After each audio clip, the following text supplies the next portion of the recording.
Countries including Pakistan and China are stepping up efforts to evacuate their citizens from Yemen, as its humanitarian situation worsens. A Pakistani aircraft will fly to the capital Sanaa on Sunday to rescue 170 people. Flights from China, Egypt, Sudan, and Djibouti are also scheduled, according to the Saudi-led coalition fighting Yemen's Shia Houthi rebels. The Red Cross has called for a 24-hour ceasefire to bring in medical supplies. Saudi airstrikes continued for an 11th night on Saturday, despite the plea from the agency. Fighting on the ground between the Houthis and forces loyal to President Abdrabbuh Mansour Hadi also intensified. An Algerian aircraft rescued 160 of its citizens along with other North Africans on Saturday. Russia, India, and Indonesia are among the countries to have already carried out evacuations amid increasing international concern. Requests from other nations including Canada, Germany, and Iraq were also being processed, the coalition said.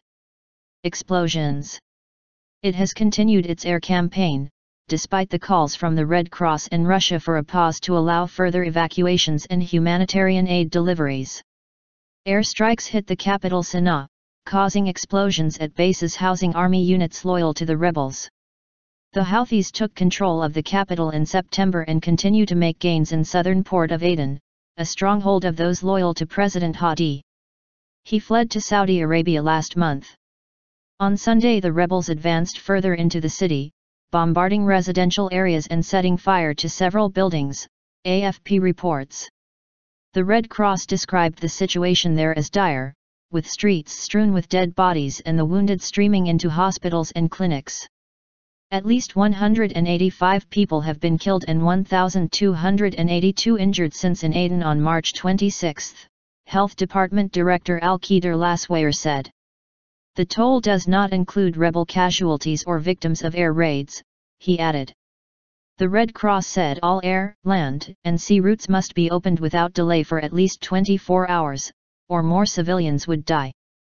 The United Nations Security Council is considering Russia's call for a pause in airstrikes. The Council's president, Dina Kawar, who is also Jordan's UN ambassador, said members needed time to reflect on the proposal. Over the past 2 weeks, fighting in Yemen has left more than 500 people dead and about 1,700 wounded, UN humanitarian chief Valerie Amos said. The Houthis have said their aim is to replace President Hadi's government, which they accuse of being corrupt. They are supported by troops loyal to the former President Ali Abdullah Saleh, who was ousted in the Arab Spring protests. Saudi Arabia says the Houthis have military backing from regional rival Iran, which denies the allegation.